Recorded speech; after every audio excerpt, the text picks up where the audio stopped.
pour ceux qui voulaient voir une belle vidéo, eh bah... Parce que, après énorme vague de licenciements qu'on a eu ce mois d'avril 2021, bah on pensait que ça allait être terminé chez WWE. Et bah malheureusement, nous avons eu des... What's up et catchalité, bienvenue dans cette nouvelle vidéo, c'est Jimbo et je serai votre commentateur aujourd'hui. Et aujourd'hui, bah on se retrouve malheureusement pour de mauvaises nouvelles chez WWE. Mais sur ce trêve de blabla, let's go!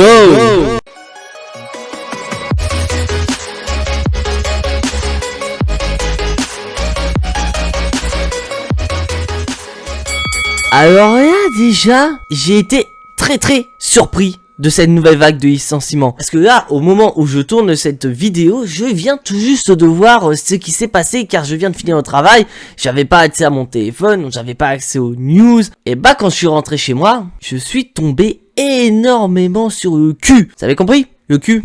Ouais. Très mauvaise blague, oui, je suis d'accord, vu le contexte, c'est une très mauvaise blague. Parce que WWE nous ont informé via leur compte Twitter que une nouvelle vague de licenciements est arrivée chez eux. Et là, franchement, je vous dis, WWE, vous avez battu le record là sur le licenciement. Parce que là, franchement, il y a des noms, on s'y attendait absolument pas.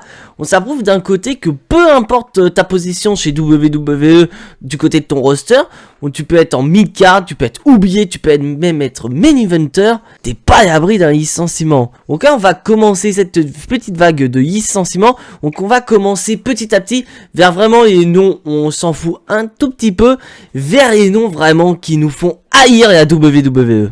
Et donc là on commence par une catcheuse de NXT. D'ailleurs, spoiler alert, c'est la seule catcheuse de NXT qui va être citée dans cette vidéo. Il s'agit de Santana Garrett.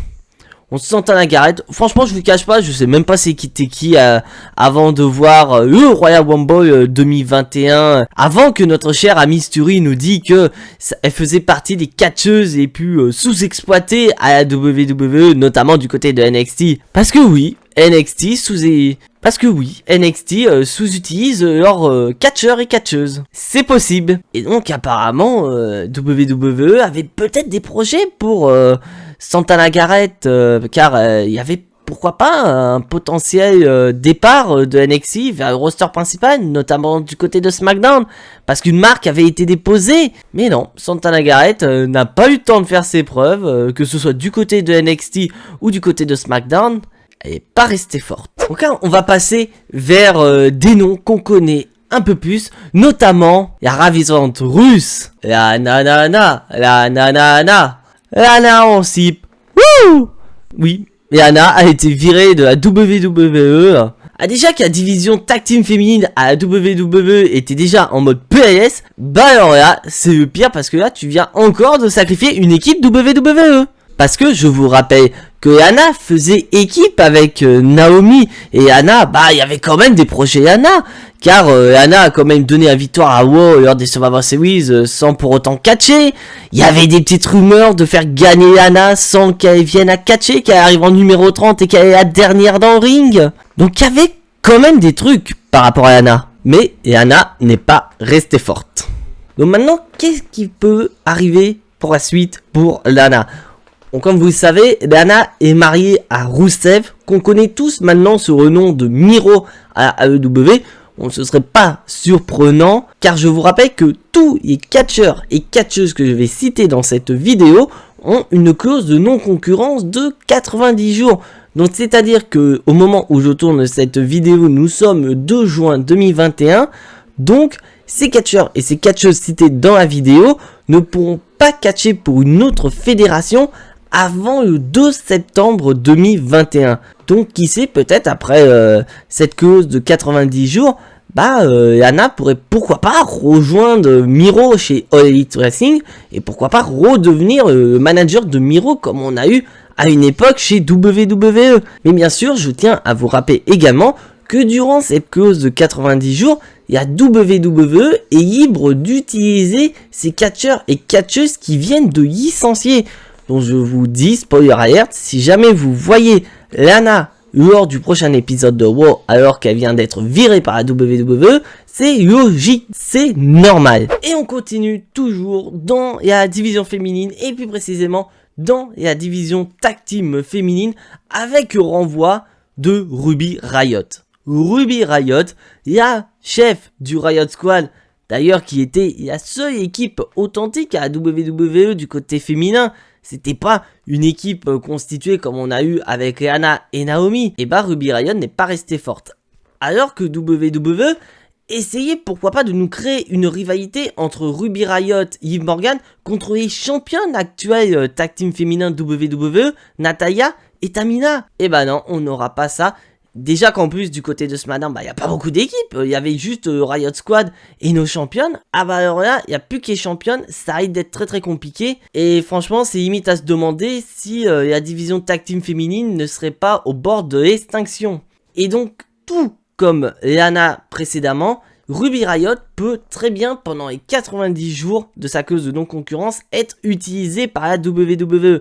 Donc, si jamais on voit Ruby Riott ce week-end lors de l'épisode de SmackDown, c'est tout à fait normal. Mais malheureusement, bah l'équipe Riott Squad a été séparée une deuxième fois, et la deuxième fois, c'est malheureusement la bonne. Bon, là, on va passer sur le podium, et vous allez voir, plus on va arriver vers le numéro 1, plus je vais être énervé. Et donc, on commence déjà par le licenciement d'un ancien champion cruiserweight de la WWE, un ancien champion tag team du côté de NXT, un ancien disciple, il s'agit bien sûr de Buddy Murphy. Buddy Murphy, imaginez, pour moi c'était un des meilleurs cruiserweight qu'on a eu ces dernières années à la WWE, avec Cedric Alexander, avec Mustafa Ali. On a eu une bonne année 2020 dans l'ensemble pour Buddy Murphy, où il a fait équipe avec Seth Rollins, il a été son disciple, il y a eu une très bonne rivalité contre les Mysterio, et bah après, dès qu'on a eu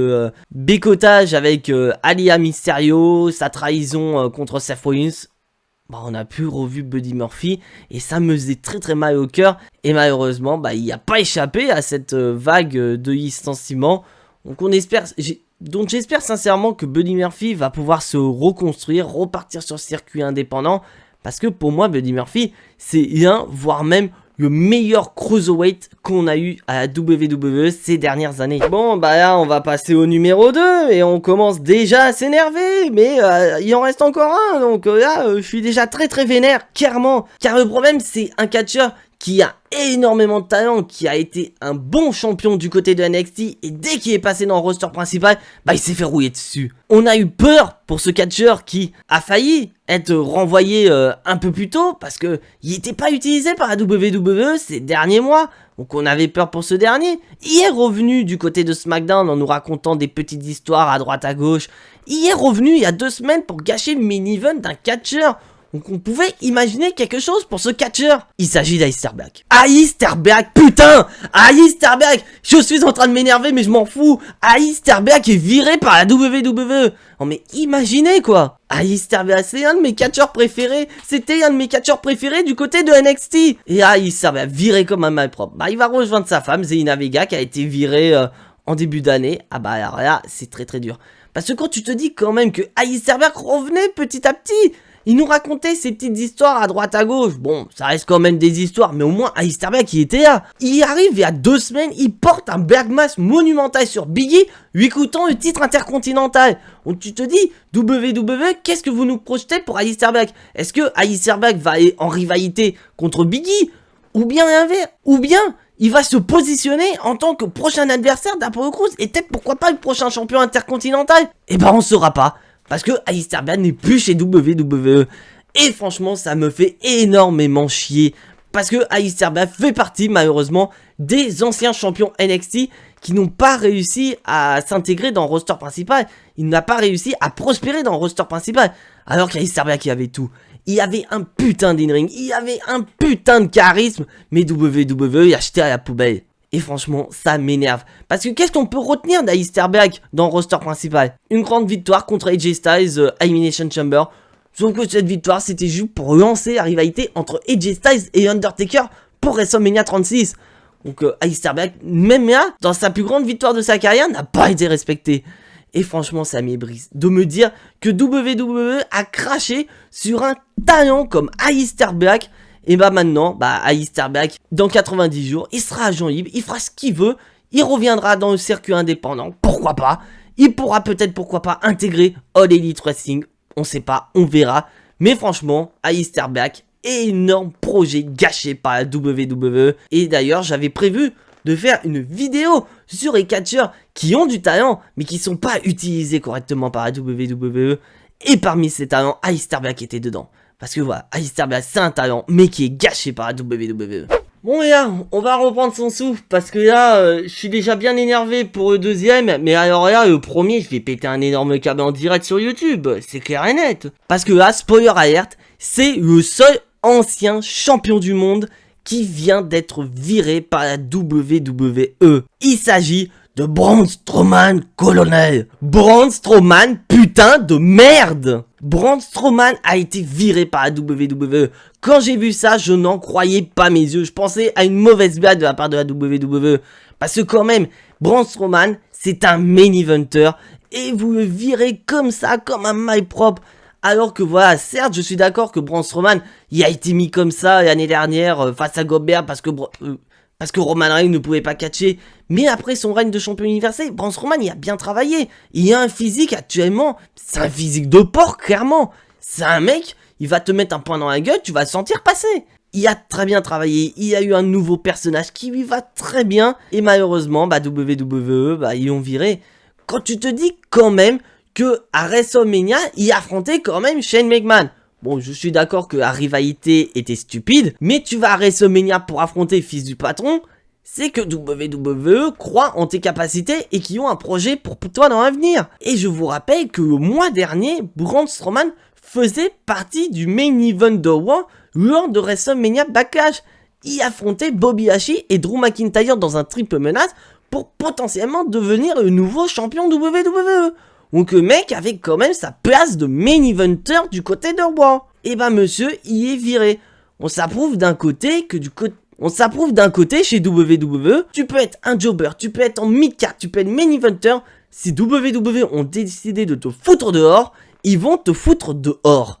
Donc on sait pas quels sont les motifs de la WWE d'avoir viré Braun Strowman, mais franchement pour moi c'est le plus gros gâchis de cette vague de licenciements. Parce que franchement, je commençais à croire à Braun Strowman avec son nouveau physique. Je me suis dit, putain, on retrouve le Braun Strowman de 2017. Là où il aurait dû devenir champion du monde pour la première fois. C'est pas en 2020 qu'il aurait dû y être.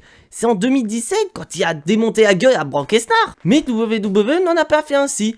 Et là, ils lui ont donné le titre universel. Ouais, mais on s'en foutait tous que Braun Strowman récupère le titre universel. Parce qu'à la base, ça devait être Roman Reigns qui devait gagner.